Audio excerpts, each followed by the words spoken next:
Over the last several years, WWE and professional wrestlers have given fans access to kind of breaking that fourth wall and stories from back in the day we would never have been given the opportunity to actually hear.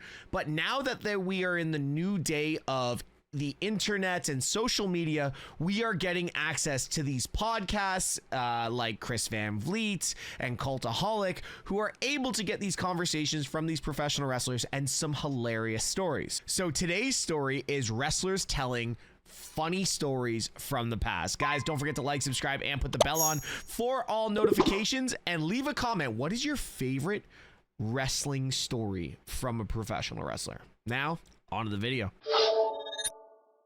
I got in trouble and they sent me to Canada because I threatened to kill Shawn Michaels and the entire clique. Wait, what? They hit, you know, he just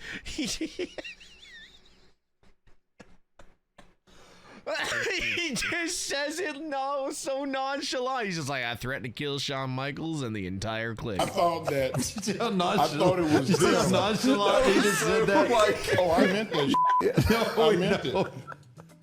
Like, but I found out later on it was Paul Bearer who hit my crutches. And I blamed it on Shawn now because they came. Imagine the Undertaker breaking character like this. What happened? And I was like, man, you too small to be talking to me. Farted in a Dusty Rhodes promo class, to which Dusty Rhodes kicked me out of it, got me fired that night, called up Triple H in the morning and got me rehired. What? Then I got fined for farting. I got taken off shows, and I think me and Big Cass went on a losing streak for a while in NXT. Well, this just shows how crazy Enzo is. Let's just shit on Baron Corbin, literally. Music is when I used to play with my action figures. I would have the music queued up as entrances. But for Steve Austin, I felt like the music wasn't enough. I needed like a special effect. So I threw a mug at a wall to do the glass break. Wow. But I'm stupid. Yeah, first of all, the mug is not glass. Wait, it was I don't understand. Yeah. I threw that thing as hard as I could at a wall, and it wasn't a brick wall or anything, it was just a regular wall, so it just caved in and stayed there. My dad came home. I was 17. Bro, seriously? Vince was always really big on... Hold on. He threw a ceramic mug at a wall thinking it was going to make the Steve Austin smash sign. Oh, this video is gonna take so long. And there was a while where I was wrestling Sheamus. Big shout out to Chris Van Vliet. God damn it, you look fantastic. And I looked exactly the same, and I wrestled Truth the next week. And he's like, Mars, come here. You look like get a tan, god damn it. You can't sell pale. You can't sell pale. Oh, God. Big Show thought he was being really smart, right? So he brought up with him a giant blow-up mattress, which was a great idea. He was just with the wrong group of people. So, you know, Big Show blows this thing up. I'm starting to kind of doze a little bit. And all of a sudden, army crawling up the floor is Vince. Show was sound asleep. Oh, Vince proceeds to... I've heard about this. Like, on the road, like, Vince was probably, like, one of the biggest ribbers, like, when it comes to, like, making and doing pranks to the wrestlers. I heard Vince is probably, like, one of the worst of them. Put tiny little holes in his mattress. You know, it's kind of like, oh, man, oh, shit, it's flat. And so now everybody's like... And then you just hear, like, this... God damn it! Everybody thinks are effing funny. Oh, Show blew a stack. Of course, Vince is like trying to. Well, we're gonna get to the bottom of this. God damn it. That's bullshit. You don't mess with a man's mattress. That is one of the best Big Show impersonations I've ever heard. This is gonna be good. If it's inside the ropes, it's gonna be good. Love doing the comedy skits with them. We had so much fun with the cowboy hats and Vince McMahon. And, you know, when we were doing the pre-tapes, it was funny. You know, Vince would say, listen, I know this is kind of crazy, you know, where everybody's going to be laughing and, you know, but please do not laugh until the pre-tape's over. So we would do these pre-tapes, and he's like, we don't have all night to do this because we have to get them to the truck before the show starts. So the pre-tapes happen before the show. So everything you see backstage during the show happens earlier. Attitude Era was a weird time because I didn't know that. I thought everything was filmed like live right through. During the day. So Steve and I were, you know, doing these comedy skits, and they were so fucking funny. And Vince, you know, after like 3 pre-tapes, I kept laughing. And Vince was like, okay. The next person that fucking laughs, you're getting fined $2,000. I said, oh, shit. I said, well, does that count if I do it multiple times? He said, yes. Every time you laugh, it's $2,000. Well, I ended up that night, I spent $14,000. Oh my God. 14 grand? That's got to be like a week's pay, or at least a two episodes of raw pay. Vince fined me 14 grand. Holy shit. No one ever says, I'm the leader. The first person who says that, especially there's a thing in wrestling, the locker room leader.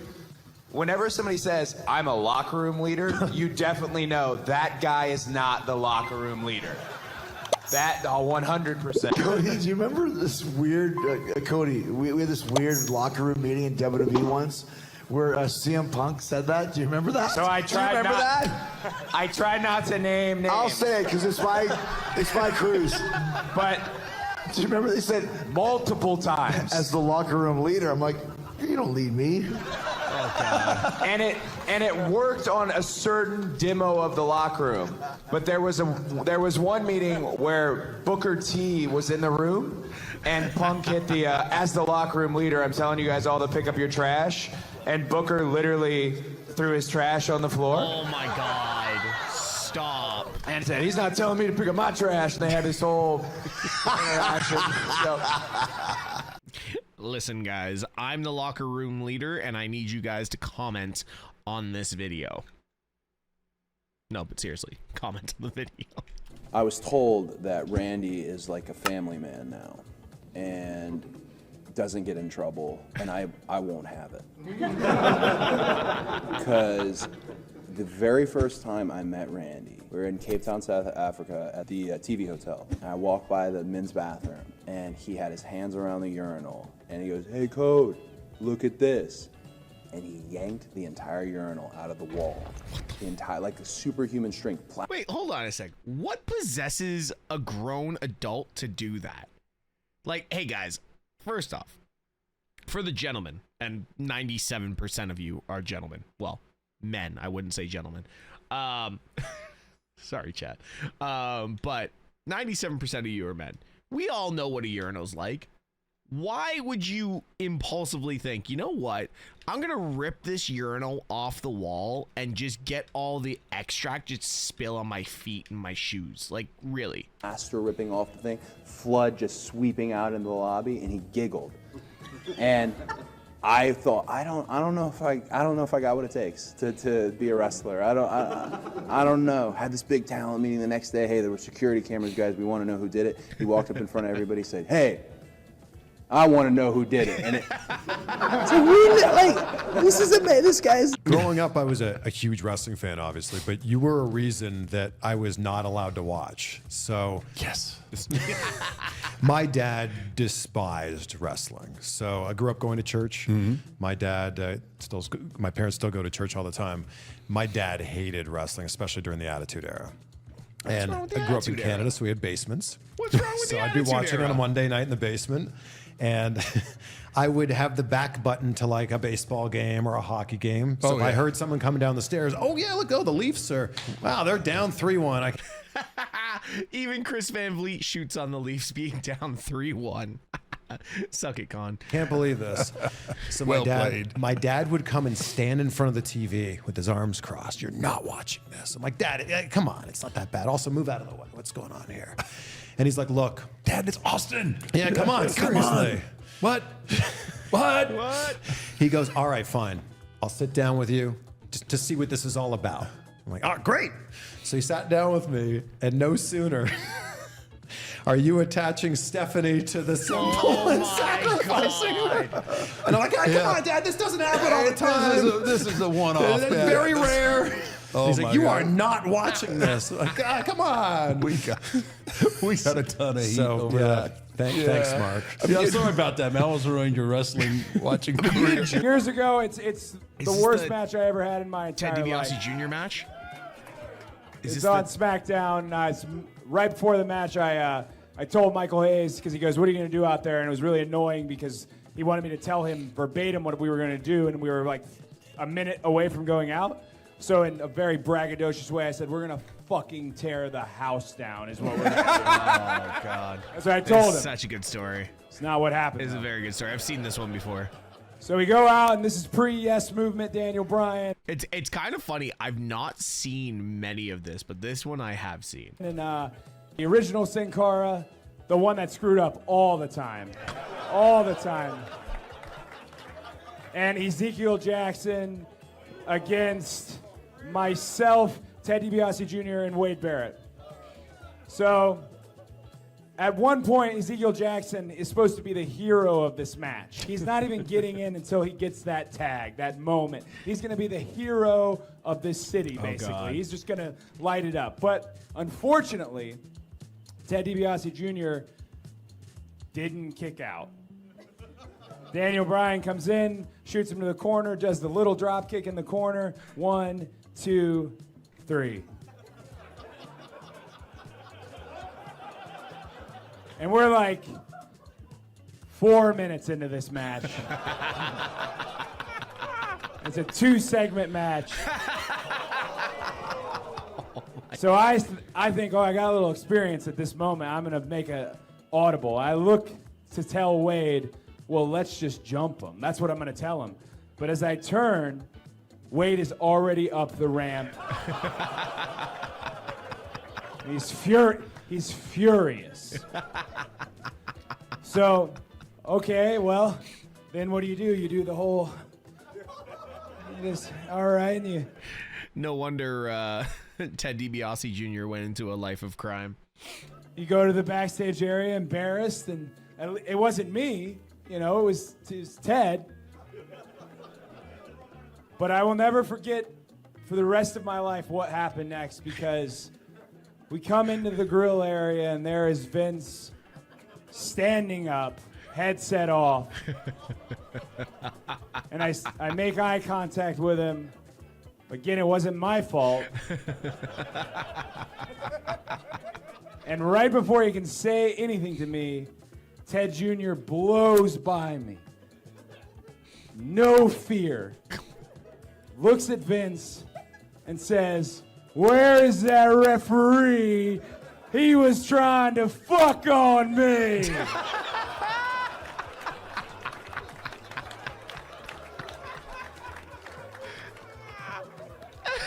And because it was such an awkward,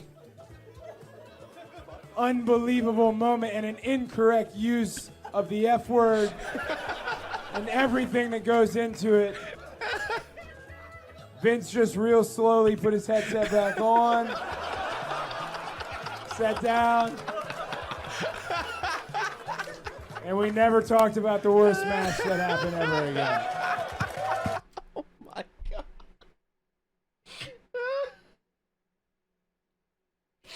Oh man, guys, if you're enjoying this video, please leave a comment if we should potentially do a part 2. Oh man.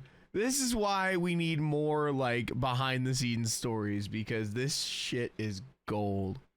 I've got to ask you, because as a wrestler, how did you feel when Steve Austin started doing the what stuff? How did that affect you? That was a pain in the ass. Okay, don't start pissing me off now. The what chants, the reason why I hated him so badly is because I couldn't get a word out. Whenever I would say a sentence and I'd pause, you would, and it would confuse me, okay? I get a little raveled in the head and say, okay, what the was I supposed to say next? And it was crazy. And, when Steve did that, I started doing my promos where I wouldn't pause anymore. So I'd be like, I'm Kurt Angle and I'm here in this town and I'm not going to stop talking until I continue to talk until the end of the promo because I didn't want to hear a fucking what. So, okay, that's enough. But, you know, Steve came up with some of the greatest stuff and, you know, the whole what chant. You know how much money he made from that one fucking word? Yep. Like $15 million. Oh my God. That's crazy. Wait, what? Big what? This man made over $15 million from saying what? Stop. Exactly. So, you may or may not know this, but I don't care for cucumbers really that much, right? Okay, so here's this. I have heard this rumor. I've never heard why. I've never heard a story about it. I've never heard anything. I've just heard that Undertaker has a fear of cucumbers. I've seen it on Twitter. I've seen it all over the place, but I do not know what this story is. So this one, I'm actually confused about. Yes, I'm not I scared. feel like everybody knows this. Yeah, I'm not scared of them. I just don't like them. What don't you like about cucumbers? They're the devil's. They're the devil's spawn. They're just awful. Okay, when I was I don't know. I think I was in kindergarten, maybe first grade. I'd come home from school, and my mom had cut up a bunch of fresh cucumbers and had them soaking in vinegar, right? And my mom, I don't remember where she was at, but she wasn't in the kitchen with that voice that says, "No, that's enough. You've ate enough," right? Oh God. So I end up eating this bowl. I'm 5 or 6 years old. I eat this bowl of cucumbers in vinegar. And I get so sick. I puked my guts out.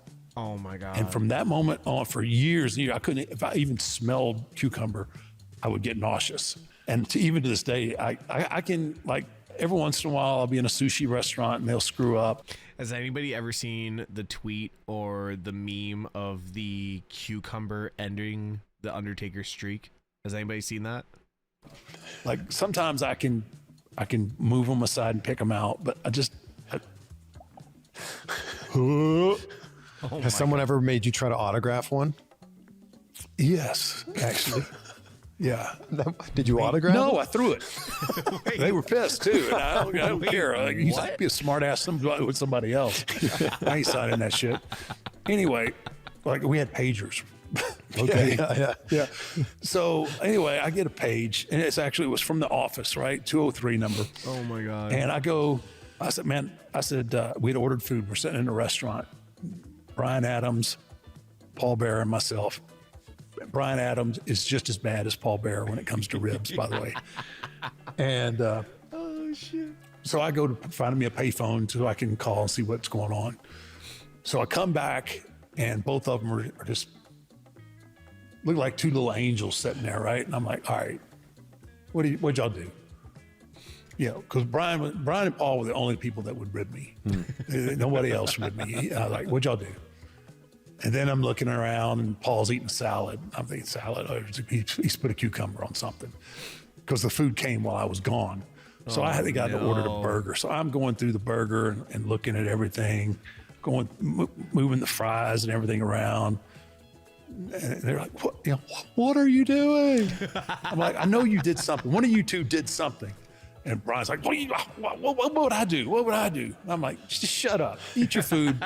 One of you did something. I don't know what it is. I mean, I go through all my food. Oh, no. I lift it up. I make sure I'm not setting on anything. I'm thoroughly convinced, okay, all right, maybe I'm just being a little bit paranoid. What have they done? So I take a bite of burger. No. Great burger. Dip my fries in ketchup. Eat it. Oh, it's good. Grab my iced tea. Go to wash it down. Paul had put a cucumber in the bottom of my glass, perfectly flat, so I couldn't see it until and it was like one of those, and I see it, and I get a spit pop from him. Paul spits out his food. Brian always like, "What the hell? Call the manager. I think, shut up, you MFer." And I'm like, which one of you did it? I said, I would never, right? And Paul was like, what? I don't know what you're talking about. And finally, I figured out it was Paul. It goes, I don't know, 2 or 3 weeks. I let it slide. Nothing else happens. I don't retaliate. We were driving from like Spokane or somewhere. It was a pretty healthy drive. We're about 20, 30 miles outside of Seattle. Paul goes, hey, will you stop? I need to go pee. I was like, okay, yeah. As soon as I see one, I'll pull over. Oh no, so you I'm driving along. Son of a! I'm messing with the radio because I know there's an exit there. He goes, hey, there's a one. Oh man, I'm sorry, I missed that one. And he's like, well, hurry up, I got to pee bad, right? So I'm driving along. And coming up on another sign that says, bathrooms and restaurants. He goes, pull here, right here. I was like, where? Which one? Where? Over here? So I'm looking over here at this point. Right? God damn you. You better pull over. I got to pay. Right? So now we end up, and he is.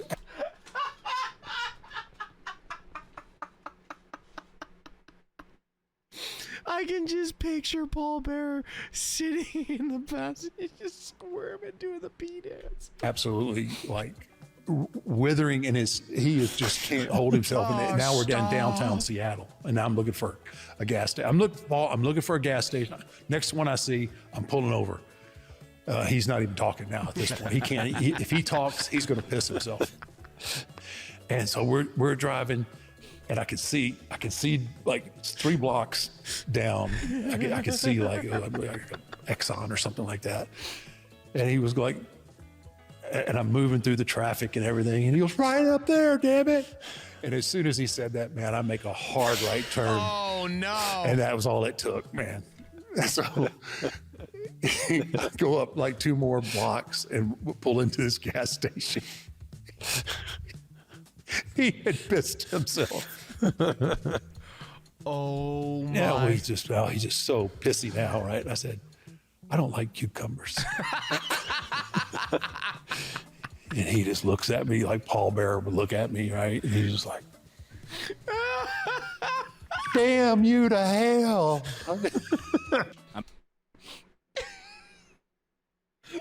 Damn you to hell, Mark. Damn you to hell. I'm in my first Royal Rumble in Madison Square Garden, and I get in there and everything's going actually okay. They didn't really boo me. They didn't really give a shit either, but they didn't really boo me. So it's like, oh, all right, yeah. And I see Undertaker in the corner, and I thought, fuck it. I'm gonna do it. Oh no. So I've heard this one. I've heard this one before. He's on top of somebody in the corner. And I hit this man as hard as I've ever hit anyone, like in the back of the head, bam. And I felt him stop. The whole head turn and everything. And now I know, like, okay, I've been in this long enough to know, like, now I'm the bad guy. So I'm, like, already doing this. And I can see myself on the screen, like, oh, God. They're still watching me, And, like, all of a sudden he just, bam, goozles me around the neck. And I'm thinking, oh, well, I'm going up. Good job, Cody, right? Goozles me. And he just kicked me in the knee. Okay. Kick him in the knee. He lets his hand go, and his hair's all hanging in his face. And he goes, drop kick me. So I get so excited. I jump up, I drop kick him. He takes a bump. I was involved in a fight with Eddie Guerrero. Eddie and I were like brothers. We played like brothers and we fought like brothers. Wait, what? And there was a night where this is where, right before Eddie passed away. So he wasn't feeling very good physically. And a couple of my guys on my, from the what do you call it, society? What's it called? The Honor Society. I think I had the faction I had with Luther Reigns and. The straight edge? No, that was. It was called the something society. I forget. The name sucked, but you just said something with Luther Reigns. Reigns. But they laid into Eddie a little bit too hard when they got heat on him at the end of a match in the ring. I didn't touch Eddie, so when we got backstage, Eddie was pissed, And he was going crazy. He's like, you were freaking hurt me. You tried to hurt me. You were stiffing me in the ring. And I'm like, Eddie, I didn't do anything. I didn't touch you. He's like, yes, you did. And you're Goonies too. And he started going crazy. And he got in my face and he's yelling and he's spitting. And so I pushed him. And then when I did that, he tried to double leg me. Oh, God. And I got him in a front face lock and started choking him out. And Big Show broke it up. And the crazy thing is later on that night, John Bradshaw Layfield, who likes to stir the pot, goes to Eddie and says, why would you double leg an Olympic gold medalist? And Eddie says, because I'm freaking stupid. That's why. So it was the only fight I was involved in. It's the only fight that I did see firsthand. You like to send weapons to my husband. Yes, I do. If something just like comes to the house, it just says Mox on it. Odds are. Wait. Hold on a second. Samoa Joe sends weapons to people? It's from you. It's a sword, a battle axe. The more ridiculous the weapon, the better I like to send it to mom. And that's what it is. It's not like some like run. It's like usually some like medieval time. Halberd. Like, what else do you have in your garage? What kind of ridiculous items do you have? I have a bucket of weapons just sitting in this room right now. You know, you pick up a battle axe over here, let's say. Let me grab my battle axe real quick. So for instance, Samoa Joe is terrifying. Got here a nice little Viking bearded axe. It boggles my mind that somebody sat in a field for 2 hours swinging this at somebody else and lived. As time went on, there's various people in my life I just like to send ridiculous weapons to just because just the conversation they have to have with their wives. Do you have other people other than John that you're sending these ridiculous things to? This isn't a thing. No, John is currently the only guy right now. Okay. Oh, God. But then we had to film Total Bellas. Wait, hold on. There's more people that Samoa Joe wants to send weaponry to? Are you... Wait, what? Oh, God. Anyways. Jesus. Okay, that's the part I forgot. Yeah. Okay, so then shortly after this, so I have to give this retirement speech. And then I have to go live in John Cena's house because we're filming Total Bellas. I hate. Okay. Hate. This might be where Bryan Danielson and myself have things in common. Let's just see. I don't hate many things. I hate filming reality What do you television. hate the most about it? God, all of it. It's just like you're constantly changing clothes on the same day to go film something to pretend like it's a different day. This is supposed to be real. Can't I just wear my same clothes? And they're like, no, you cannot. Just have a uniform like John, And- white t-shirt and jeans. And I also, it was really hard because, you know, like when you're going through something like retiring, this thing that you love gets taken away from you. You'd like to be around friends and family. Bree was on the road full time with wrestling. I'm in John Cena's guest house. There's all these rules. I've got the dog. Oh, God. And like it was just like, I love John, right? Yeah. I think John's great, but that's not the ideal thing to be in. And then they manufacture these arguments that sometimes turn into real arguments. And Great. then one of the real arguments got real. Oh, shit. And then it was like, oh, Jesus. Can we get I the don't real wanna be here argument? anymore? So I just left. And yeah, it was bad. Okay, yeah, we were over in Asia and we were on a trip home and we were on the flight. And Vince rented a charter, you know. Again, we're starting with Vince being the biggest ribber and the crazy one out of all the wrestlers. You got a really nice charter flight, beautiful plane, leather, white carpet, really beautiful white carpeting. And so Vince McMahon starts feeling frisky. So he's drinking his wine. He likes to drink a lot of wine. And I'm sure he was probably about 2 bottles in when he started to feel really frisky. Frisky or oozy? And he wanted to see what it was like to wrestle an Olympic gold medalist on an airplane. What he was doing is he was setting me up. He was having talent go to me and say, hey, Kurt, I want to talk to you for a second. Can you come down the aisle into my seat and discuss something with me? And I would go down the aisle, and Vince would jump me from behind and say,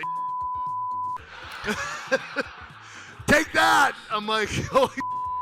So I would reverse and I would get him down and I would say, Vince, are we good? He'd say, oh, yeah, we're good. Let me go. So this happened for 6 hours. Oh, no. Vince never stopped. It was crazy. And there was a point in time where we were near the door where you open the latch and the door opens, and we're banging into that, and the door latch is like starting to drop. And the flight attendant was like, listen, the pilot just said if you guys don't get in your seats and stop doing this, he's going to land the plane right now. And Vince McMahon says, tell the pilot to go himself. I'll buy the plane. So we're on the way to New York City, and we're getting ready to land. And everybody's in their seats. Everybody's being good. And Chris Jericho was sitting in front of me, in the aisle in front of me. And he looks down the aisle, and he goes, he turns around and says, hey, Kurt, look down the aisle. And as we're landing the plane, Vince is army crawling down the aisle to get me one last time. Stop. It was the plane ride that never ended. It was crazy. I should say this before I even continue. Imagine Vince McMahon army crawling down a narrow aisle of a chartered flight just to try and choke out an Olympic gold medalist. Dear God, that would be amazing. I was gonna say, have you ever accidentally walked into a happy ending place? No. I will say that. Have you? Yes. Yeah. What the heck? Wait, how do you order? Wait, hold, pause. Can we start this again? Wait. What did Zelina Vega walk into? How do you accidentally walk into a place like this? Because Sorry. it was my first time in Japan, and I. Oh, this was in Japan. Yeah. Not America. Makes sense. Makes sense. Okay. Here, Context. I would know. I'd be like, Zelina, my context. hanging from the door. What's I that was sound? scared. What do I hear? Can you my dumbass looked on my phone. Yeah. I was like, because, you know, like, I would want to have, like, massages and stuff after these matches. Yes, yes. Let me just look on my phone. So I just typed it. I thought that you could just do that, because you could just do it in the States. Oh, no. And they kept offering me extras. I was like, no. Extra what? They were just, like, I They're didn't trying really to upsell you the massage? Yeah, but I didn't really know what any of it meant. Wait, I was what? like, just a regular one, please. yeah, I was like, no, just that. That's it. And she's like, maybe two. I said, two what? Two I'm what? sorry, what is she talking about? I think she meant two people. Oh, like a couples one. Like, no, two people. Whoa, hey, Yeah. whoa. Yeah, so I was like, whoa. I don't need all that. If it's gonna be like, and Oh then my there was like a God. grandma that opened the door. So I was like, is it the second person? Like, what are we doing? What's she gonna do? Like, so I was like, no, just one. The kind of like, and I was like, I feel like this is a bad situation. Wait, hold on. First off, I thought those type of massage places were for the males in the community. I did not realize that the females got that kind of thing as well. The second, when I kid you not, oh my God, the second that I'm laying there and I'm waiting, I was like, okay, because like the match, blah blah blah. The second I felt the hand go down, down, down, down. Wait. I thought you were gonna stop before you even get to that point. Are you looking at the person getting this done, or is this you? No, this is me now. Ah, you actually went to the point of them putting hands on you. Yeah, because I just my thought, God. okay. I thought you this said you were gonna look person- at the person getting it done and be like, whoa, that's not what I want. I'm out. Oh no, I felt like I messed up. I was just you're like, oh, this is that kind of place. But then the second that happened, I was just like, oh, and I grabbed my phone because they have you put all your stuff in like a little basket or whatever. I was like, oh, emergency, I gotta go.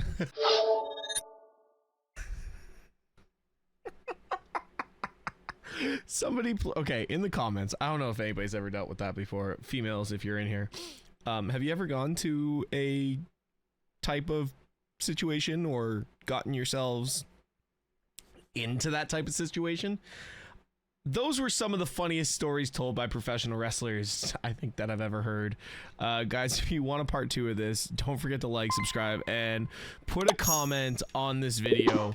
What was your favorite story, and who do you think has the best stories when it comes to professional wrestling?